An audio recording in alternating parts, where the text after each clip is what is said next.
দর্শক এ বিষয়ে আরো জানাতে আমাদের সঙ্গে যুক্ত হচ্ছেন শুভজিৎ পুততুণ্ড। শুভজিৎ, এই যে বাংলাদেশের ইস্যুতে আমরা দেখছি যে তৃণমূল বিজেপি একে অপরকে দোষারোপ করছেন এবং কোনো তথ্য প্রমাণ ছাড়াই তারা সংসদে বলছেন যে এখানে সংখ্যালঘুদের উপরে নির্যাতন হচ্ছে। এই বিষয়গুলোকে সেখানকার যারা সিভিল সোসাইটির লোকজন আছে তারা কিভাবে দেখছে? দেখুন, আজকে ভারতের চেম্বার অফ কমার্সের একাধিক শিল্পপতির সাথে কথা হচ্ছিল। সবাই কিন্তু একটা কথা বলছে, ভারতের রাজনীতিবিদরা ভুলে যাচ্ছে যে এমন একটা দেশের সাথে তারা এই মুহূর্তে কার্যত রাজনৈতিক যুদ্ধে অবতীর্ণ হয়েছে, যে দেশের সাথে প্রায় $14 বিলিয়ন এর ট্রেড হয় এবং প্রায় $5 বিলিয়ন শুধুমাত্র রেমিটেন্স হিসেবে ভারত বাংলাদেশ থেকে নিয়ে আসে।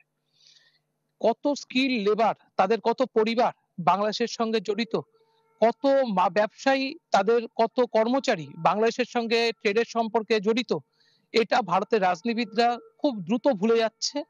এবং তারা ভুলে যাচ্ছে যদি বাংলাদেশের সাথে এই রাজনৈতিক যুদ্ধ দীর্ঘস্থায়ী হয়, সেক্ষেত্রে কিন্তু ভারতের ঘরে ঘরে একটা আর্থিক সংকট দেখা দেবে। এটা তারা ভুলে যাচ্ছে। পশ্চিমবঙ্গ, আসাম, মেঘালয়, ত্রিপুরার মতো রাজ্যগুলো, এই রাজ্যগুলো সরাসরি বাংলাদেশের সাথে ব্যাপকভাবে পর্যটন এবং ব্যবসায়িক সম্পর্কে লিপ্ত। ব্যবসায়ীরা আশঙ্কিত। তারা বলছে যদি আজকে ত্রিপুরা বয়কট করেছে, ত্রিপুরার ক্ষেত্রে কোনো সমস্যা নেই। কারণ ত্রিপুরা একটা ছোট রাজ্য, সেখানে পর্যটকদের আনাগোনা কম। যেসব এখন হাসপাতাল বা যেসব বা বা পশ্চিমবঙ্গের যেসব জায়গায় যেসব জেলা শহরগুলো এখনো বয়কটের ডাক দিচ্ছে, এইসব এলাকা বাংলাদেশের সাথে সেই রকম ট্রেড রিলেশন খুব বড় নয়। ফলে তারা তাদের ক্ষেত্রে এই মুহূর্তে যে বয়কট যে খেলা, তার যে এই মুহূর্তে গরম উনুন, সেখানে তারা সবাই হাত সেঁকতে নেমেছে। কারণ তারা সেরকমভাবে ব্যবসায়িক ভাবে বেনিফিট নয়। তারা বলছে যেখানে ব্যবসা নেই সেখানে বয়কটের ডাকও আসছে।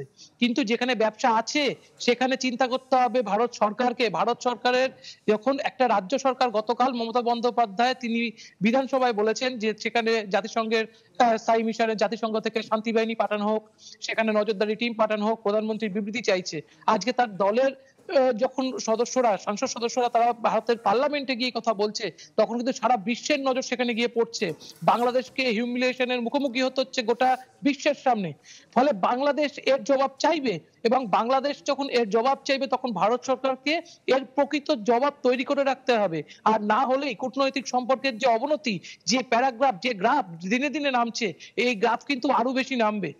আজ দিনভর যেভাবে আজকেও আন্দোলন চলেছে, আজ দিনভর যেভাবে বিভিন্ন সেক্টর থেকে বয়কটের ডাক উঠেছে, এটাকে ভারতের ব্যবসায়ীরা খুব ভালোভাবে নিচ্ছে না এবং তারা বলছে, তারা আশঙ্কা প্রকাশ করছে, তারা বারবার বলছে তারা আশঙ্কা প্রকাশ করছে। এই সম্পর্কে গ্রাফ তারা চাইছে যেভাবে হোক, দুদেশের সরকার প্রধান, উপদেষ্টা সরকারের কাছে তারা আবেদন জানিয়েছে বাংলাদেশের, যে যেভাবে হোক তারা মিউচুয়ালি আন্ডারস্ট্যান্ডিং এর মাধ্যমে যেভাবে হোক এই যে সম্পর্কের অবনতি, সেটা যেন যেভাবে হোক তারা যেন রোধ করে। কনা আপনার সাথে একই মত। আসলে আমরা চাই যে দুদেশের যে কূটনৈতিক সম্পর্ক সেটা যেন আরো সৌহার্দ্যপূর্ণ হয়। শুভজিৎ, আপনাকে ধন্যবাদ আমাদের সঙ্গে যুক্ত হওয়ার জন্য। দর্শক, শুভজিৎ পুততুণ্ড আমাদের সঙ্গে যুক্ত হয়েছেন কলকাতা থেকে।